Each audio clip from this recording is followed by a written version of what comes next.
So one of the reasons for the less dramatic decline in Germany's population can be said to be done because of their immigration policy of letting many people into the country. Century. It is not as dramatic a contraction as is expected in countries such as Japan or South Korea, but it is still economically relevant. This data basically means not only less population, but also an aging population. The issue with this is because Germans aren't having as many kids as they used to have, and this is going to actually cause several problems in the future because the less kids that they have, the less people that they have paid into social welfare and to taxes. So the problem is that many Germans will have to retire later in life, and they won't be able to have a payout of pensions and Social Security until many years later. Many of them might even never be able to retire. Therefore, much less available labour. Logically, this is all in response to changes in birth patterns, but there is something else that can also increase the economic impact of this decline: the lack of talent retention. Yes, Germany receives a lot of immigration, that's for sure. It's likely that many of you have heard that. However, there is a problem in this story. Every time a highly skilled German worker retires, it is not easy to replace him or her, because, as we will see, in Germany there is no surplus of immigration, but above all, there is no surplus of skilled immigration. So the question is, who could say no to the German giant? So basically what's going on is that they've been able to get a lot of these unskilled workers from the Middle East and Africa to come and work. But the issue is that even though they're bringing a lot of immigrants to help them with their menial jobs, they don't have a lot of engineers, doctors, lawyers, or people that work in high-tech industry, which is where the modern economy and the digital age that we're in actually functions and needs for economic growth. So if they don't have these kind of people in order to increase their productivity could go down in several years. And also, a lot of people don't really want to immigrate to Germany. I mean, even though Germany is seen as one of the greatest economies in Europe today, fact is there's other options for people to immigrate elsewhere, perhaps the United States. Now in the Middle East, for example, Dubai is getting a lot of people.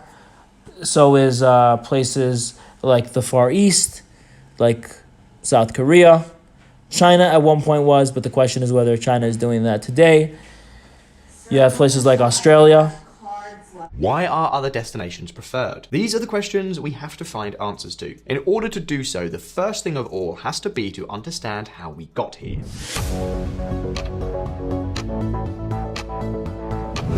The first demographic chains.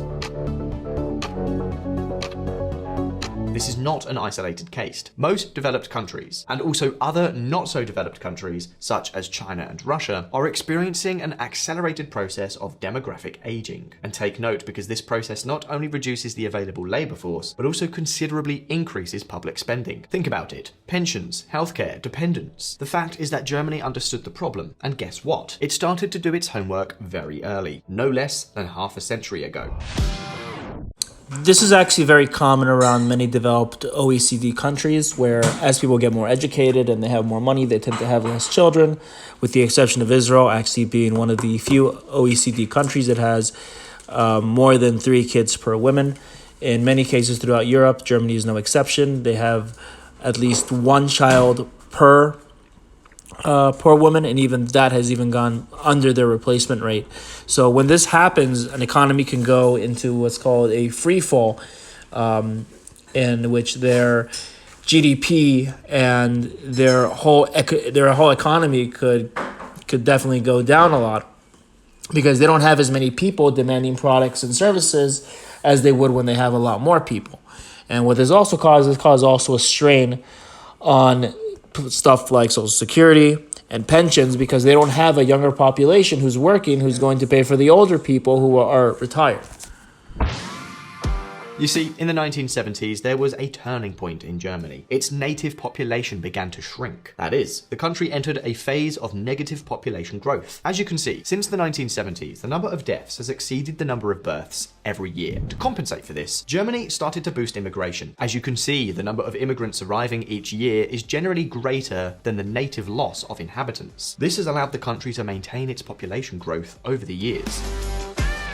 Everything depends on the arrival of new immigrants. And if you look at the graph, you will see how at the beginning of the 21st century, the first alarm was sounded. The arrival of immigrants plummeted. At the beginning of the 21st century, almost all of Europe was growing, and growing faster than Germany. Germany was far from being the only flower in an ever-expanding garden of prosperity, and that, naturally, had consequences. Competition slowed down the influx of new labour into German industries. The question is, what did they do? The truth is that the Germans took it very, very seriously. The government knew how important it was to attract young talent and maintain demographic expansion in order to prevent the economy and the social security system from going into crisis. So to achieve their goals, in addition to actively promoting immigration, they also did things like this. Check it out.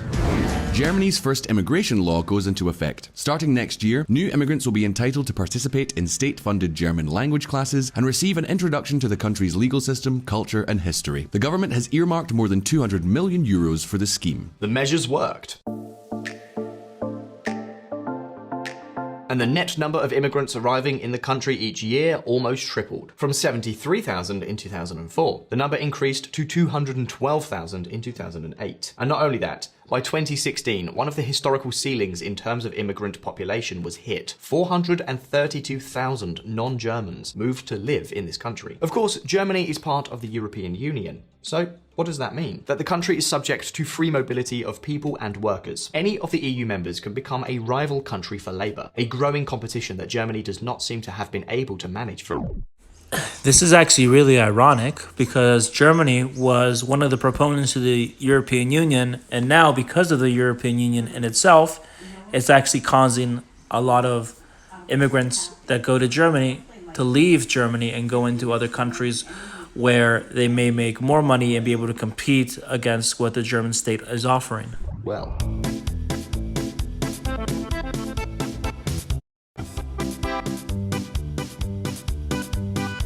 From 2013 onwards, the influx of immigrants to Germany started to slow down again. And even worse, according to OECD reports, the country was becoming less and less attractive for the arrival of professionals. Because, and this is very important, not all people are equal. Logically, from an economic point of view, qualifications count. And that is why the OECD issued this warning. Look at this. Labour migration. Germany is open to graduates, but immigration is difficult for medium-skilled workers. And why did the OECD say this? Basically, because of this. Pay attention to the data. Germany is one of the OECD countries with the lowest barriers to immigration for highly skilled workers. However, the number of immigrant workers from outside the EU and the European Free Trade Area it receives is 2,500 per year, about 0.02% of the population. The rate of skilled immigrant workers received by Australia, Denmark, Canada and the United Kingdom is 5 to 10 times higher. OECD German Labour Market Report 2013. In other words, I think one of the reason for this is because in Germany, the amount of money that they would make in Germany would be significantly less than what they'd make in other countries like Australia or the United States. Was supposedly relatively easy to emigrate to Germany, but even so, skilled workers preferred and still prefer other destinations. Whether because of the language, the standards, or the lifestyle, the fact is that Germany is not a popular destination. Of course, that's not the whole story. A survey conducted by the Swiss-based International Institute for Management Development found that German employees' perception of the ease of recruiting international talent was rather poor. In other words, the OECD report did not accurately reflect the entire reality. It seems that red tape has been a problem for a decade now. In some ways, legislation to attract skilled immigration dating back to 2005 was becoming obsolete compared to the incentives on the table in neighbouring countries. Therefore, between 2018 and 2020, the German parliament started to make several changes to the act. Changes to make it easier for professionals from outside the European Union. For example, it was made easier for immigrants to arrive without a contract. However, just then, the pandemic completely changed the picture. It brought the arrival of new immigrants to a screeching halt. Immigrants of all kinds, skilled and unskilled. And that, in the long run, only aggravated the problems. Again, I think Germany can do as much as they can to try to get in immigrants to boost up the population and increase their taxpayer base to help pay for all their social programs. But for one, I think the German language is very difficult to learn and people don't want to deal with that. And also, secondly, it's cold in Germany. I don't think people want to live in Germany because it's also very cold. And also, the salaries are better in other countries. Since 2013, the Federal Labour Agency itself has been monitoring what the authorities refer to as bottleneck occupations. That is, areas of the labour market where job vacancies cannot be filled by available workers. In 2020, this situation cooled down, but since then, the trend has returned. More and more areas of the German economy are unable to get the skilled workers they need. In fact, this indicator is expected to break records in 2023. I think what Germany's solution for this could be is, first of all, not having the German language mandatory in workplaces so that people don't have to struggle with the German, increase salaries for people, and I think those two things would make it far more attractive for them to come.